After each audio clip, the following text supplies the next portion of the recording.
మంత్రి పయ్యావుల కేశవ్ అనంతపురం జిల్లాలో పర్యటించారు. ఉరవకొండ మండలం నింబగల్లు గ్రామం వద్దనున్న సమ్మర్ స్టోరేజ్ ట్యాంక్, వజ్రకరూన్ మండలంలోని కొనకొండ గ్రామం వద్దనున్న సమ్మర్ స్టోరేజ్ ట్యాంకులను పరిశీలించారు.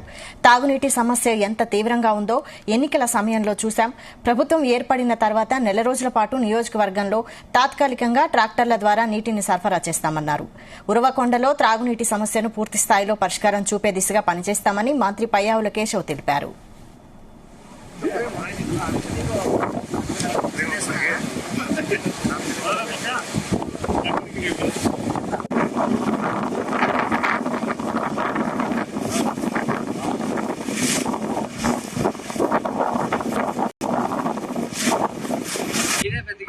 ఉరవకొండ తాగునీటి సమస్య తీవ్రంగా ఉండేటువంటిది ఎన్నికల రోజు చూస్తూనే ఉన్నాం. నెల రోజుల పాటు తాగునీటి సరఫరా లేనటువంటి పరిస్థితులు వస్తే తాత్కాలికంగా ఉపశమనం కోసం ట్రాక్టర్లను పెట్టి నీటిని సరఫరా చేయడం జరిగింది. ఇవాళ క్షేత్రస్థాయిలో సుదీర్ఘంగా పర్యటన చేసిన తర్వాత గత 5 సంవత్సరాలుగా పూర్తి నిర్లక్ష్యానికి గురి కావడం జరిగింది.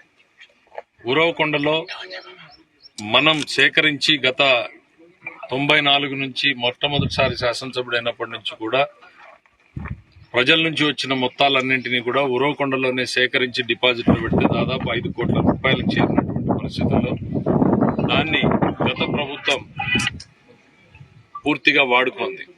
దాన్ని తిరిగి తీసుకునేటువంటి మార్గం ఏంటి అని అంటే ఇవాళ అధికారులు చెప్తున్నారు, అది తిరిగి తెచ్చుకునేదానికి మనకున్నటువంటి సాఫ్ట్వేర్లో ఎక్కడా కూడా మార్గం లేదు అని. అంటే ప్రజల సొమ్ముని ప్రభుత్వం వాడుకుంటే తిరిగి ఇచ్చేదానికి కూడా అవకాశం లేనటువంటి పరిస్థితుల్ని గత ప్రభుత్వం కల్పించింది. ఇప్పుడే ట్యాంకులకి పూర్తిగా ఎండిపోయినటువంటి ట్యాంకులకి నీళ్లు ఇప్పుడే సరఫరా మొదలైంది. ఒక వారం రోజులు పడుతుంది మనకి. వారం రోజుల్లో సరఫరాని కొంచెం మనం ఇంప్రూవ్ చేయగలుగుతాం.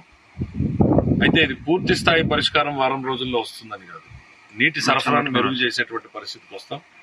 దాని తర్వాత ఇంకా చర్యలన్నీ కూడా ప్లాన్ చేసుకోవాలి, ఏ రకంగా చేయాలని. ఒక్క రూపాయి కూడా ఇక్కడ లేకుండా పెట్టుకునేటువంటి పరిస్థితి. జిల్లా మొత్తంగా కూడా తాగునీటి సమస్య మెయింటెనెన్స్ ఖర్చులు కొత్తగా ప్రాజెక్టు చేయడానికి కాదు, నాకు అధికారులు చెప్తున్నటువంటిది 150 కోట్ల రూపాయల బకాయిలు ఉన్నాయని. అంటే పైప్ లైన్లు మెయింటైన్ చేసేవాళ్ళు, వాళ్ళ జీతాలు ఇట్లాంటివి కలిపితే 150 కోట్ల బకాయిలు ఉన్నాయని. ఉరవకొండకు సంబంధించి తాగునీటి సరఫరా చేసేటువంటి 10,000 రూపాయల జీతం వచ్చేటువంటి కార్మికులకు కూడా 9